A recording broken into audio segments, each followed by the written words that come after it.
Hi, Dr. Blayne. How are you? Good morning, Nikki. How are you doing? I'm doing I'm, great. It looks like we're warmer here than you are. what's your temperature today?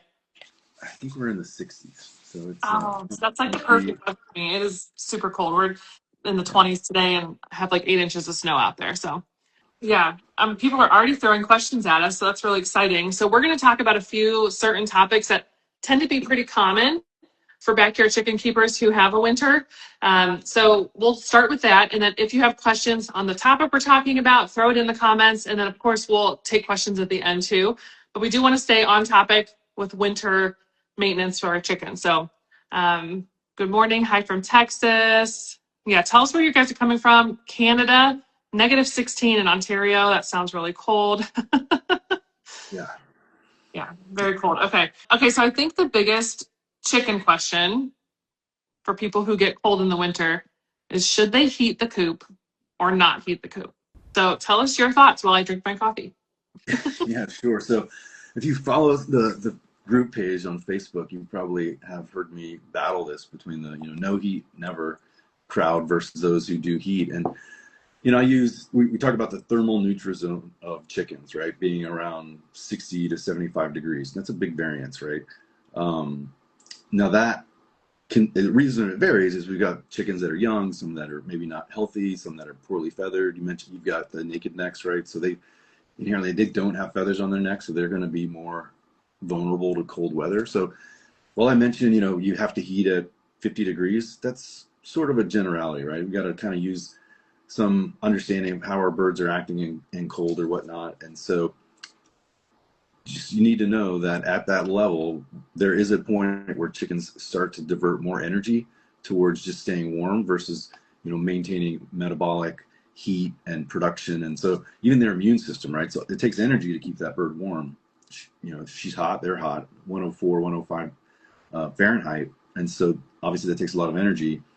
If they're spending more energy to stay warm, or they're going to sacrifice energy to stay warm versus egg production or immune health or other things like that too. So we don't want to stress chickens. That brings down their immune system. Cold causes stress, and so yeah, we should heat, right, to provide the best welfare to our chickens, if at all possible. And there's ways to do that without heating, actually without electricity. And we can talk about that as we move Yeah. on.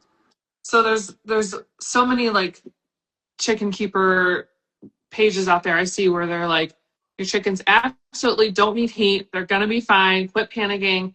Don't offer heat. And I used to do that. I used to think that, and my chickens did. They survived through the winter. They were fine at the end of it. But then I always just felt like maybe I should do a little bit to take the edge off.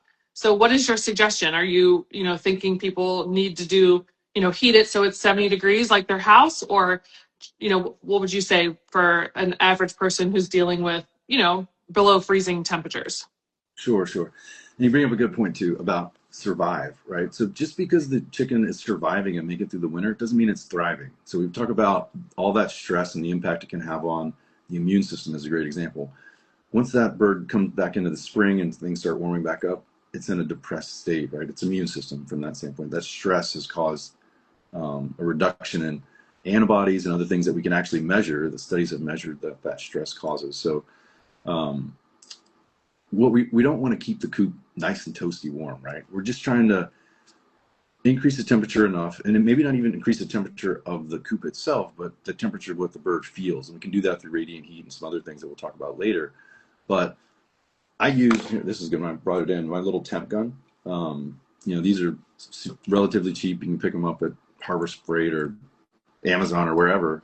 And you can use the little temp gun to measure actually what the temperature is on the surface of the bird. So if you're using the radiant heaters like you had mentioned, I think you use in your coop, it's a good way to use that gun. You can just pull the trigger and take the temp on the outside of the bird, and so you kind of know what it's feeling, right? The wall may be 20 degrees, it may be 25, 30 degrees in the coop, but it may be 50 degrees, 40 degrees on the surface of the chicken. So it's always important. Don't read too much into the thermometer, right? Kind of take understand what the bird's feeling. Yeah, for sure. Because they're not going to be, if it's 30 degrees in the coop, the chicken's not going to be 30 degrees. it's going Right, right. to be able to stay a little warmer than that. So what about I saw somebody put in the comments, what's a good humidity for the coop. So I keep a thermometer, hydrometer in my coop, and I kind of monitor the humidity.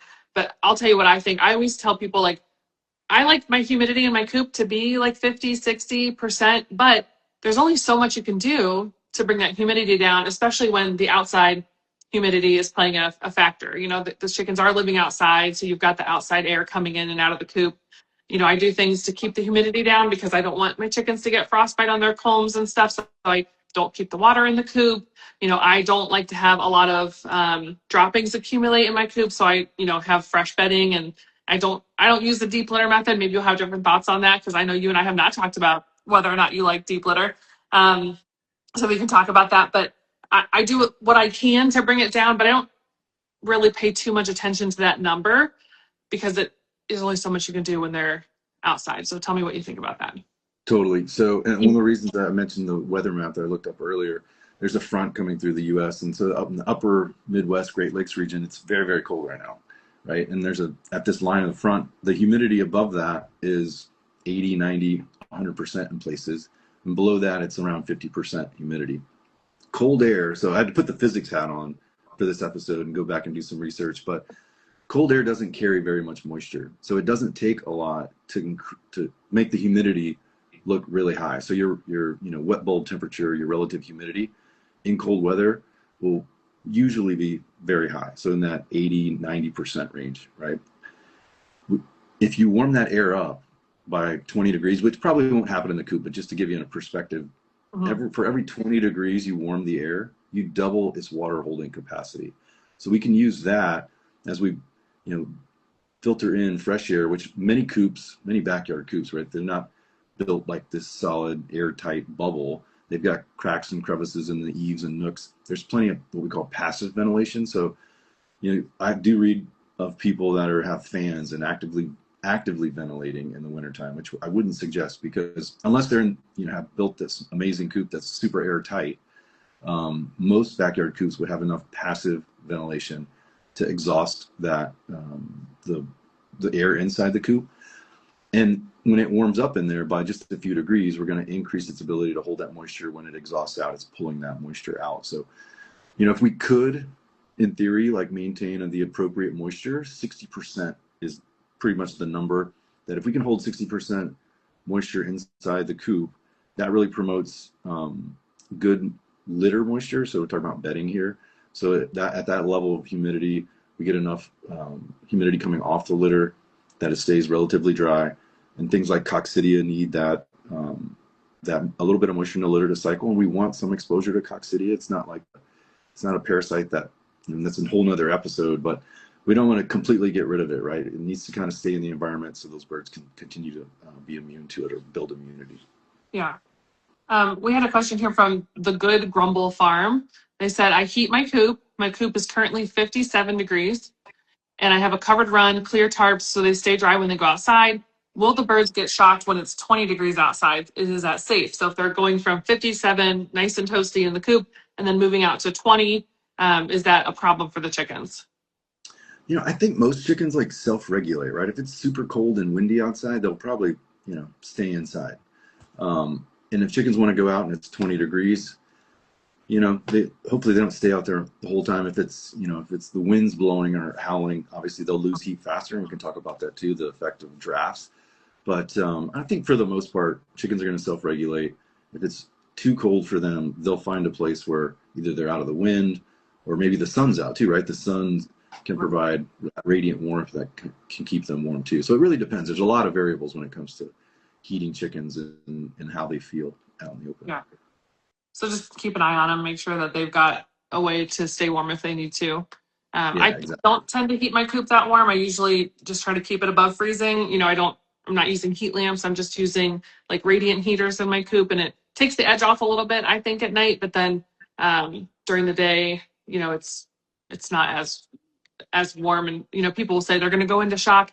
I've never seen a chicken go into shock, so I don't know from the temperature. And I have had chickens who will just stay, like you said, they'll just stay in the coop. If it's super cold outside, one year we had a really bad storm and the plastic that was covering my run blew off, and they were like, yeah, we're not going out there. So they just all stayed where, they could stay out of the wind. So they do do a good job of kind of taking care of themselves for the most part.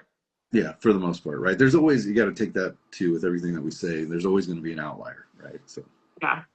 Um, okay, so let me see what else. So let's talk about, since we're still talking about inside the coop, let's move to like bedding. So what are we putting on the floor? You know, what are the options? What's the best idea? Is adding, you know, a bunch of straw on the floor going to keep them warmer? Sand, pine shavings, hemp. Like, what do you think about that? yeah, so I break it down into sand versus cellulose, kind of the way to look at it. I mean, there's pine shavings and there's hemp and all those sorts of things, and there's a lot of marketing that goes on around them, right? But I'll just keep it at sand and cellulose, and I use pine shavings. But in the wintertime, the science kind of gives us really a clear distinction on what's probably the best, and it's going to be pine shavings. Pine shavings offer a significantly more amount of insulation, so they just have a better buffering capacity. If we're talking about, you know, versus the sand where the chicken is bedded down on sand, it's essentially a conductor, and it's going to conduct heat out of that chicken into the ground versus the pine shavings that will actually, again, insulate it. So that's a bonus that pine shavings have. Also, they're a carbon source, and so when we mentioned the deep litter method, this is one thing that, you know, I think it's talked about a lot in the backyard chicken space, but it's not really actively being managed appropriately, because it does take moisture in the coop to maintain that biological, essentially it's a biological heater, right? So we've got an active bacterial population that's breaking down the nitrogen from the feces, from the urea, in addition to the carbon source that's in the pine shavings, and that bacterial growth, right, produces heat. Now it takes 4 to 6 inches, kind of depends on what you read, and a certain amount of moisture. It's usually like above 30% a moisture level. Okay. And moisture level in litter is very hard to measure too, by the way. So you kind of got to take that with a grain of salt. But you will know if your deep litter method is actually producing heat. You can take a thermometer, or, you know, take the temp gun that I showed you earlier too, push away, go through like half of the litter, and if it's warmer in the center, then there's an active bacterial population that's warming. Right. If it's the same temperature as everything else, it's just litter, or it's just pine shavings or hemp or whatever it may be. Right. Yeah. So, you know, it's not, I would say like, it's not super important what you put on the floor. If you're not doing deep litter and you're just, you know, having whatever on the floor, most of the chickens don't sleep on the floor, you know, so I don't know. Does it do that much? Like, should you really be, you know, switching out what you have for winter, or is it just, you know, although my silkies do all sleep on the floor, so maybe Yeah, I they mean, like the fact that I have carbon in there and not sand. it really depends, you know, and I said it's two ways. So if we're talking about the summertime, that sand and being a conductor is great, right? Because then it's cooler than the outside. There's some things that we've used, I've talked about on our page, is a heated mat. And so having that heated mat, I don't have sand, I have pine shavings as I mentioned, but if I had a large, say, sand run or sand in my coop, I could bury that mat under 1 or 2 inches of sand. Now that what I've done is I've created a heated floor that, let's say if the power went out, that sand acts as a thermal battery, right? So it's collecting that heat, it's able to store that energy, and if the power goes out, now that sand it's got that energy in it, the heat energy, it can slowly dissipate over hours, and so maybe get you through those critical periods where you potentially have lost power. So, Yeah. and the way I do it is I have the sand, or I would have sand. In my case, I've got the litter over the top of these heated pads, but a layer of shavings on top of that sand, right? So then it insulates it a little bit more to keep that heat in there longer, and the birds Okay. can, you know, get down in that sand too and stay warmer if they needed to. Yeah. Yeah. Um, okay. So we talked about inside the coop. Let's talk about one more thing inside, because this is like a hot topic right now, because no one's chickens are laying eggs. So a lot of people are adding light to their coop to force the chickens to think there's more daylight and to lay eggs. So tell us your thoughts on that, and then I'll tell you mine if you want to hear them too. Yeah, sure. You know, so this is a common practice in commercial egg production, right? So even, you know, broilers that you know we use for food purposes versus the table egg layers, we need a constant supply of eggs no matter what time of year it is. So it's a very common practice. Pullets are raised in dark out conditions, so they're in highly controlled settings where, you know, we maintain lower number of hours of light, 8 to 10 hours of light. And when they go into darkness, it's complete dark, right? So they're even the smallest little pinholes in the side of a house is enough to really kind of throw off that circadian rhythm that we're trying to like artificially control. And then when we try to push light in the wintertime and increase, artificially increase the day length, right? The goal is around 15 to 16 hours. Now, if you're doing that, it's really important. You have to remember that all those chickens really need to be about the same age. If you try to do that in a hen that's too young, you're going to push her too fast. She's just physiologically not ready. So from a size standpoint, potentially, and other things, we could significantly affect health in a negative way, like prolapse, where again, just the size of everything's not quite right yet. And those larger eggs could have a traumatic effect as she goes into production. So I would discourage backyard chicken owners from trying to change the light or try to improve production with light, just because it's the power goes out, for example, or your timer doesn't go off when it needs to. You really need to control when that light comes on, and not only just so the day length starts to decrease in, say, September-ish, right, to below that 15 hours of day length. And we really need to start, if we're going to do it, we need to start maintaining it there. We need to start maintaining light at that 15 hours and doing a couple minutes, like say 15 minutes every week. It's really staged and really controlled. If you can't do that, or if you can't maintain that, then you really risk, there's some downsides to it as well. Yeah. And I think that the molting thing is a big problem too. I think they need to focus those nutrients and their energy onto growing those feathers. If you have molting chickens that time of year, if you have new chickens, they might not molt that first year, but I still have chickens who one just dropped her feathers 2 days ago. And so if I were to say light the coop for egg production, I feel like she may suffer because her body's not preparing for those feathers. And instead, she's kind of preparing for the eggs instead. So that's my take on it. I just like you, I don't think you should light with, especially with young pullets in there. I always have young pullets in my flock. I think every year I say I'm not going to get more chickens, but I add them all year long. And so, this time of year, I've got hens or pullets who have not started laying yet, and they're right on the verge. And I'm not sure if it's because there's not enough light or if it's because their bodies, like you said, are just not ready yet. And so I have had friends who've called me, hey, my chicken is egg bound, or my chicken is prolapse, like come help me. And I do, but then, it's because they were not ready to lay eggs yet and they were late in the coop, and then the chicken kind of comes into a problem. But I have everybody here, make sure you're tapping the screen, give it some likes. And then if you have, this is my social media spiel, doctor's laughing at me. If you see the little airplane arrow, you can share this out to people. If you're just hopping on, we are talking about winter maintenance with chickens. Make sure you're following me, Purely Chickens, and the Poultry Doc, because we go live every first of the month. Oh, I almost choked on my coffee there. Every first of the month, we're gonna go live to talk about something new. In my stories today, I'm gonna put up a little question box, and you can put in your suggestions for our next month's topic and things that you want to know about. So anyway, okay, back to what we were talking about. We've talked about heating or not. We've talked about bedding. We talked about insulating and light or no light in the coop. Let's talk about feeding our chickens in the winter. And let's see if we have any questions here. Somebody said, is it true that you reduce their lifespan if you supplement light? I actually did a bunch of research on this and did a post not too long ago about people will say if you light the coop and you force eggs through the winter, they're going to run out of eggs. And I talked about how many eggs that a chicken's actually born with and how that's really not possible. They don't live that long, to use all those eggs anyway. So I don't know if you want to throw in your 2 cents there. Yeah, you brought up the point of molting, right? So molting is this great physiologic response, like to a rejuvenation that chickens have that I wish, I had right now after New Year's Eve. But you basically, their body system gets a chance to replenish itself. So molting, which is brought on by decreasing day length, the egg production goes down, the feathers, basically, they're going to shed feathers, they're going to develop new ones.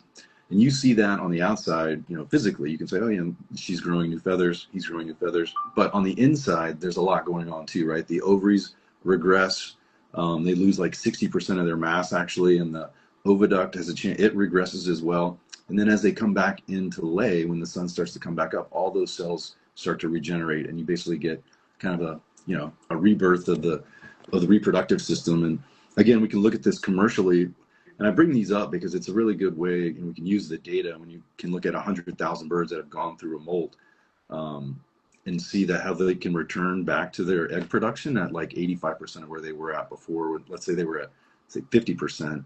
We'll go through a molt, and they come back after that rejuvenation, and they're able to lay at a much higher rate. Right? So, and when we, and I'll say add to that too, is when you do artificially stimulate light, you're going to suppress that molt, right? You're not allowing it to happen. You're not allowing that bird to rejuvenate. There's going to be stress factors that go on with that. So it's 100%. The data shows us that if we do push those birds and we don't allow them to molt, and we kind of force that artificial light, force egg production, it does have an effect on the longevity of the life of the bird. Yeah. Okay, cool. That's good information. I was watching questions, so I did see a lot of questions that pertain to winter, so I wrote them down. We will get to them. So let's talk about, sorry, I was reading one more question there. Okay, let's talk about feeding your chickens in winter. Somebody did ask about molting. Should they provide more protein? They were feeding a high quality grower feed. Should they also then give them some extra like protein? I personally feed a grower feed during molting, or like an all flock feed that has a little more protein. And then I will add in like the treats I give them. I'm not just giving them random treats. I'm really kind of supporting that molt. So I'll give them like black soldier fly grubs, scrambled eggs, that kind of thing. So do you want to share about that? So should they be giving like a different feed during wintertime? Sure, yeah. It's always important when I talk about feed and feed changes, is that abrupt changes to feed can be stressful too. I mean, if you followed along with some of the things I talk about, you know, if a chicken is sick, give it more protein. That's not, I would never recommend that. Number one, it can cause stress, right? It's like, have you ever been to the doctor and we're sick? Did they tell you to go, you know, go eat a ribeye or a couple hamburgers for the next couple of days? That doesn't happen. It doesn't work that way. To support feather growth, a little bit of extra protein does help, but it's not necessarily the protein. It's the amino acids that make up that protein. And there are specific amino acids, specifically the sulfur amino acids, so methionine, cysteine, that are going to help promote better feather growth. And those are what are necessary for that feather to actually grow. So if we look at some of these feather fixer diets as an example, they most likely have supplemental amino acids that contribute to that. You mentioned scrambled eggs, and I'm talking about sulfur amino acids, like the rotten egg smell that you get in eggs. That's actually sulfur breaking down. So scrambled eggs are a great, you know, bonus when it comes to feathering, because they do have those sulfur amino acids. But generally, like the short answer to your question, a little bit of protein's better. Always, if you're going to change the feed, transition to that feed. Don't go hard stop one to the other. That really goes for any sort of feed change. But yeah, chickens can benefit a little bit from extra protein or amino acids in that feathering stage. Okay, and somebody asked, is it a myth to give extra spices in their food during winter to help with their immune systems? And we did talk about that on our last episode pretty extensively. And we kind of determined that that you're kind of maybe wasting your money if you're buying into these, like, you know, spice mixes that you add into your food, your chicken's food. So you can go back and watch the episode from December 1st. And if you go to my main profile page, there's a highlight bubble. And I've got a whole bunch of highlight bubbles. This one's called Purely Vetted, and all the episodes will be saved in there from now on. And that first episode is in there. No, there's no update on the turtles. We are talking about chickens in winter today. They're under 8 inches of snow. Okay, let's go. Somebody mentioned the next topic already. They said that they are giving sardines with warm oatmeal, and warm oatmeal was actually on our list to talk about. So let's get into that. Are we making our chickens a nice big pot of warm food to warm them up in the winter? What is that doing to them, and when we do give that to them? Yeah, so I think, you know, the warm oatmeal is this anthropomorphic effect, right? So I feel good if I have science words on us, guys.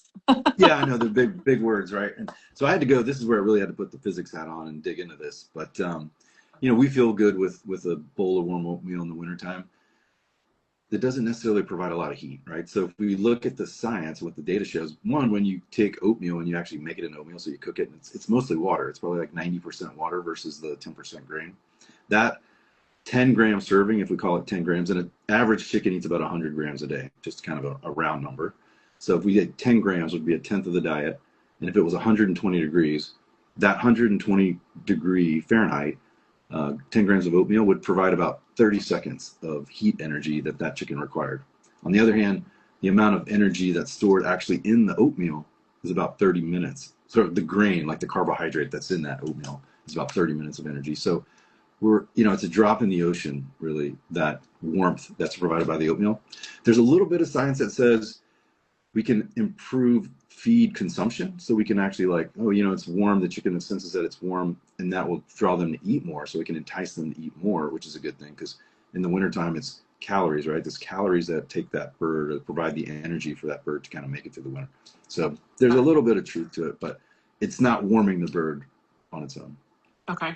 Yeah, and I have a few chickens with, the muffs on their face and the bearded chickens. And so when they're eating something like that, like a mush or a mash, it's sticking to their feathers and then it's freezing on there and it's a whole mess.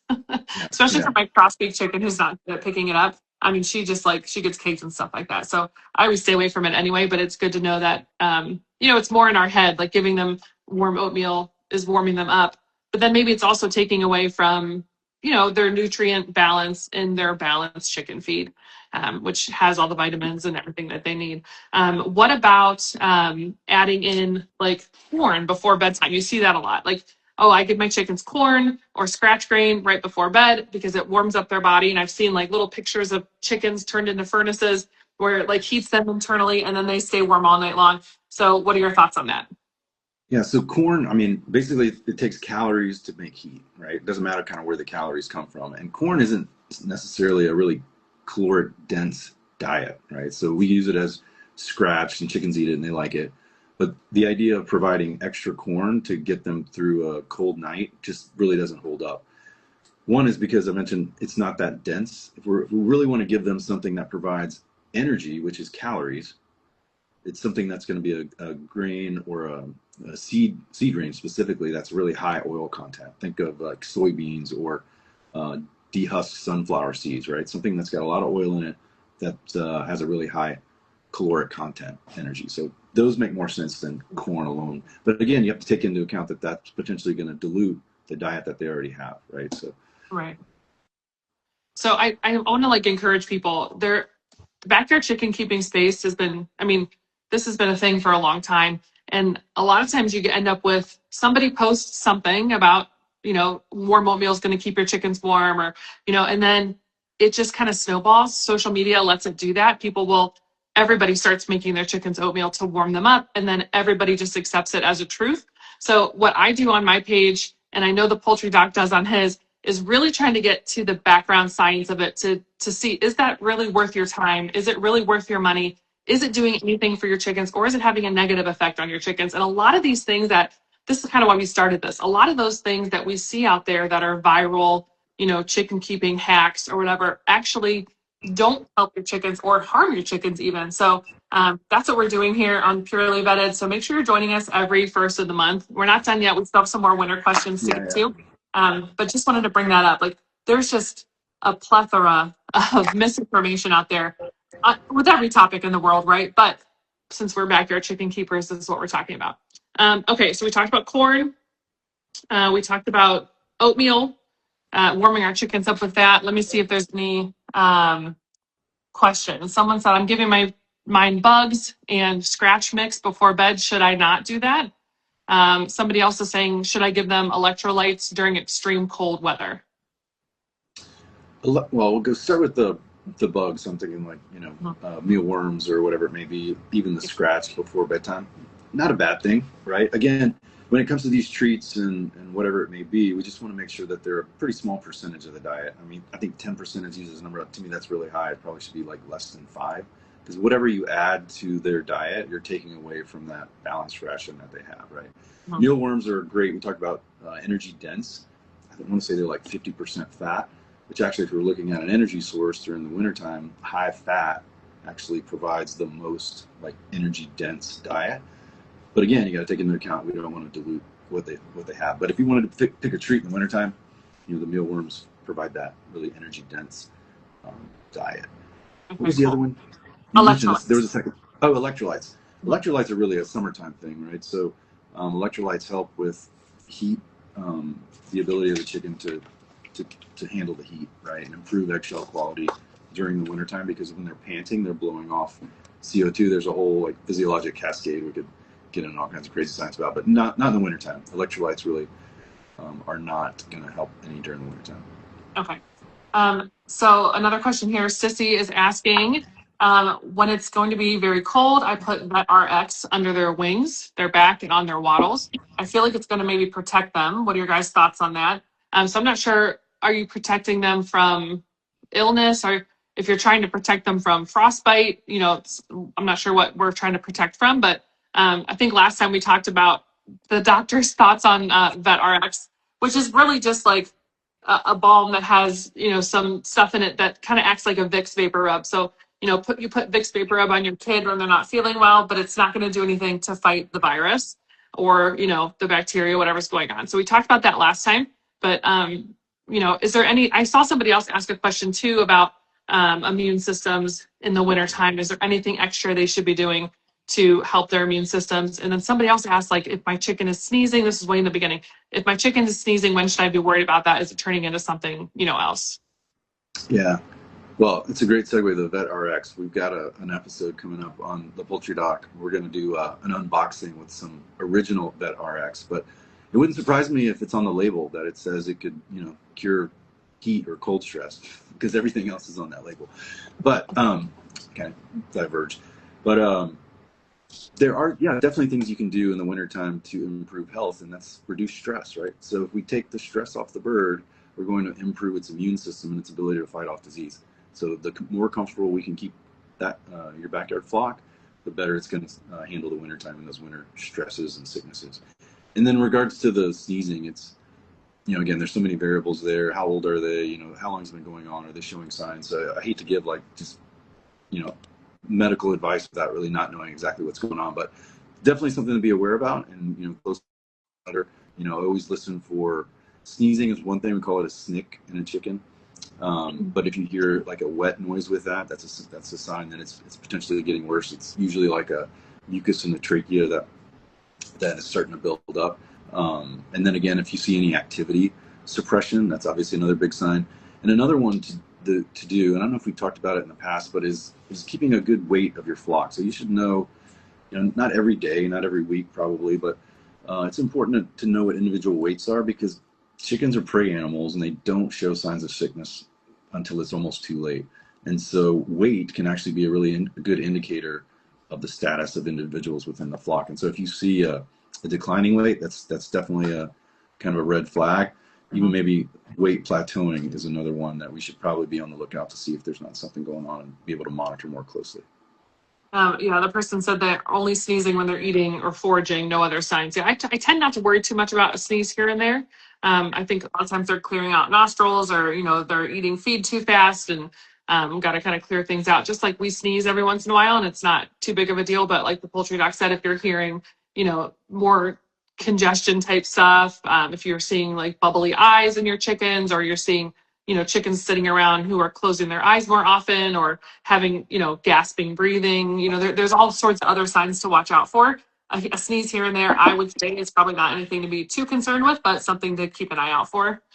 All right, do we have anything? I don't think we have any. Oh, somebody else asked about dust bathing in the winter. Do they have to have a dust bath in the winter? I provide one for mine, but I have a covered run, so that's easy for me to do. If this from I think the person said they've got 4 months of snow, so they have nowhere to put a dust bath. Are they harming their chickens at all in the winter? Yeah, I don't think it's a harm by not having a dust bath. Obviously, it's a form of enrichment, really, and chickens kind of enjoy doing it. So if you can provide it, it's a good thing. But again, if it's super cold outside and it's sand, remember that's that conductor and it can pull heat away too. So it's also a welfare issue that if they're going in there and they're getting cold, right? That's not a great thing either. So I think it's just kind of individually you can manage that, but I would say you're not endangering their health by not providing a sand bath. Yeah. Dust bath. Dust bath, yeah. Okay, let's see. All right. Your winter ventilation one, I think, was Oh, yeah. we talked about, and I hear a lot about, managing. We talked about humidity when we started. Um, Again, the passive ventilation, I guess we did talk a little bit about that. And I think most coops, right, and managing that humidity on the inside, most of that moisture can get out of our backyard coops versus being actively ventilated. And I wanted to circle back to the wind chill effect that we have there, right? So, in cold air and how cold air moves from a physics standpoint, if you've got wind blowing across a bird, you're going to remove this sort of protective boundary of air around it, and that's what provides this wind chill effect, and that can have like a negative effect in the wintertime. That's why we want to keep everything not very drafty, and protect them as much as we can from the wind. Somebody asked about could they give their chicken bird seed as a treat. Their chickens just like commercial bird seed or whatever. And I actually did a lot of research on stuff. I have a book coming out, and I just turned in my manuscript, so I did a lot of research on nutrition and stuff like that, and kind of did the math on they always say try to keep treats down to like 10% of the chicken's diet. Well, based on how much a chicken eats a day, I mean, you're talking a couple teaspoons. So if you're putting out a ton of bird seed and they're filling up on bird seed, then they're not getting the balanced nutrition that's in their chicken feed. So all these chicken feeds you buy out there for layers or grow or whatever you're buying is balanced out with the nutrition they need. So if you're taking too much away from that, I think you're going to cause some issues with nutritional imbalances. But you want to touch on that a little bit? Is bird seed a good treat for your chickens? Yeah, I mean, it's really not a whole lot different than scratch grains, right? And I think it applies exactly to what you said. It has the same ability to dilute a nutritionally balanced diet, right? And maybe even more so if you've got a bird seed that's got a lot of sunflowers in it, for example. Those husks are going to be undigestible, yet they still take up the space in the GI tract. So, I'm not familiar with bird seed if it actually has a calorie content on it, but you can look at that versus what your chicken feed has, and if it's way off, significantly less, for example, then I wouldn't use it as much. Or I do think those scratch grains or bird seed, whatever it may be, casting them out on the ground, it's a great way encourage birds to forage and have that natural activity and improve welfare again, reduce stress. Okay, so I saw one more winter type question, and it was about frostbite. Have you dealt with frostbite in chickens, and what is your suggestion from a doctor standpoint? How would you treat, if your chickens do get frostbite? Yeah, so I mean, frostbite is essentially the tissue is die because it's frozen, and that when the tissue freezes, those ice crystals actually destroy the cell, right? So the ice comes in, the cell dies, and then the body basically tries to resorb that tissue and regresses away. So you'll see a pretty defined demarcation of dead versus live tissue. And really, we just want to leave it alone. Let the body kind of run its course. The dead tissue will slough off. We really don't want to cut it off or pry it off, or I see a lot of things. But we just want to make sure it stays clean. If it becomes infected, for example, we want a chlorhexidine wash or an antiseptic wash and keep it clean. Obviously dry too, because once we get it clean, that wet surface is another no-no for frostbite. We want to avoid any sort of wetness on birds. So kind of let the chicken handle it itself. Try not to intervene. Just monitor that it's not becoming infected. Okay, and I bring mine into like my garage area where it's above freezing. I don't know if that's right or not, but if I have one that's like severe frostbite, I'm not gonna. With here, our temperature fluctuations are so crazy that I don't want them to then get additional frostbite. So I will bring them in somewhere. It's usually my rooster, and he's not appreciative of that. But I don't lives in his whole. I do like notice like chickens with the big long wattles. I had someone the other day message me some pictures of their chickens' wattles. It was a rooster. They were all swollen. And here he was drinking out of like an open waterer. So his wattles are dipping in the water, continually getting wet all day and then freezing. So, I use like the little spout waterers, but I do have a chicken who can't use those. So it does kind of get hard. So he'll like get his wattles dipped in those open waters, and then kind of makes it worse. So just 2 cents there. Yeah.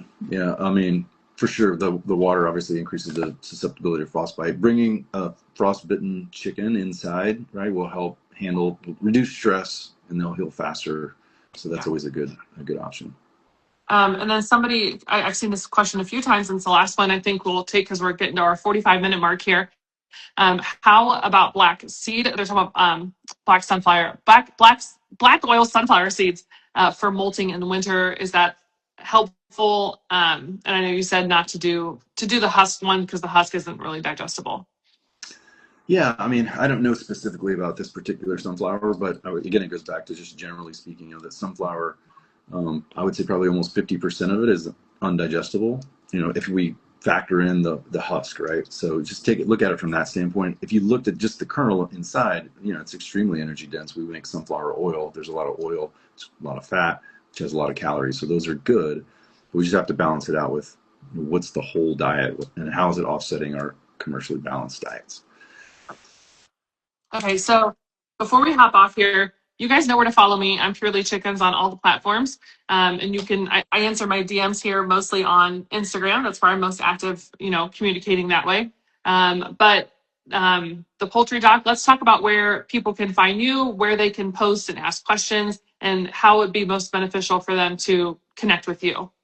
Yeah, for sure. So thepoultrydoc.com, you can go there. I think Rachel we've got the reports from today. So this is the warm mash myth and calories. And there's 4 of these that should go up today. So it's basically a deep dive in the 4 different topics that we covered today. Those can be found on our site. Go there and check them out. Then we've got Backyard Chickens Ask the Poultry Doc, the Facebook group page. And if you've got questions regarding bird health, and you want science-backed, vetted knowledge, that's the place to go. And we've got a great forum there that we started 6 months ago now, and a great group of followers that sort of promote the good science and the right answers. So if you need help, go there. Backyard Chickens, Ask the Poultry Doc. And I'll say too, I know we've got a retired moderator, Dr. Julie Ashley. She fractured her leg yesterday terribly, but just want to say we're thinking about her and hope she is healing well. So. For sure. We'll miss her from the page for a while. Yeah. Yeah. So she's recovering, but we'll manage the page and keep things going. But she's a great help and going to be out for a few days. Awesome. I hope she heals quickly. That Facebook page is really helpful.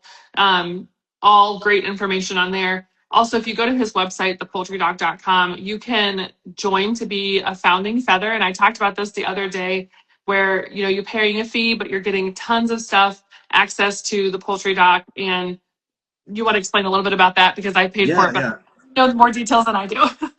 Yeah, excited to launch this one. It's really sort of a white glove service. If you've got, really interested in your flock and you want a veterinarian in your corner with good information and you've got access to me 2 hours for the year, we kind of have a scheduling thing that we work out. I'll give you a call. We'll do an onboarding session. And Nikki, I think you did the unboxing of your chicken care kit. We've got some Vaj needles in there and Safeguard and some other products that I think you will find helpful. So yeah, it's a great service. We've got some, like these reports that we put up today. You have the ability to ask us questions and we'll write articles and get all that posted.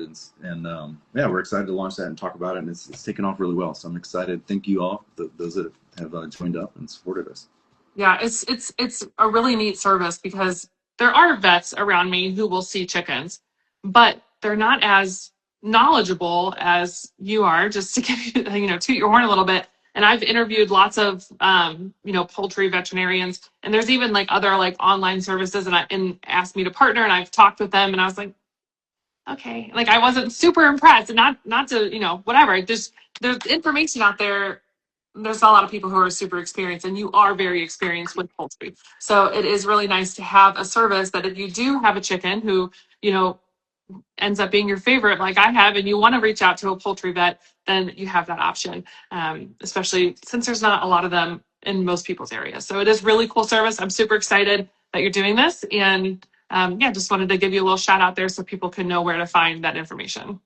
Well, I appreciate that. I got one more thing I almost forgot. We've got a promotion I'm starting today, and it's for mite treatment. So we'll be doing, it's a way for us to expand the way. What we're going to be doing is working with veterinary clinics. And if you're familiar or not familiar with Exzolt, it's a new mite treatment that's been approved in the US, and it's a prescription only product. So we have a promotion that's starting today. We're going to be giving away weekly samples of Exzolt, and just go onto the website, poultrydoc.com. You'll see, should be at the top of the page, and you can sign up there. You'll need to enter your clinic's information. So if you have a veterinary clinic that you work with and a specific veterinarian, that information will need to be in there because that product will need to go to he or she, and they'll actually have to write you the script for it. But we'll give them a couple extra, and you will get yours too as long as the veterinarian approves it. But yeah, that starts today. You can go up to the website and sign up for that, and we're happy to kick that off for January. Awesome. And I see somebody keeps asking about deworming and mite and lice prevention and how to do that. And that's a whole topic. So I did write that down for something that we can talk about in the future, especially with spring coming up, hopefully soon. I'm looking out here at all this snow. Hopefully spring's coming soon. And that's when all that stuff starts picking back up. So that's a really great topic for the future. So I did write that down to talk about. So anyway, thank you guys so much for being here live. We do this every first of the month.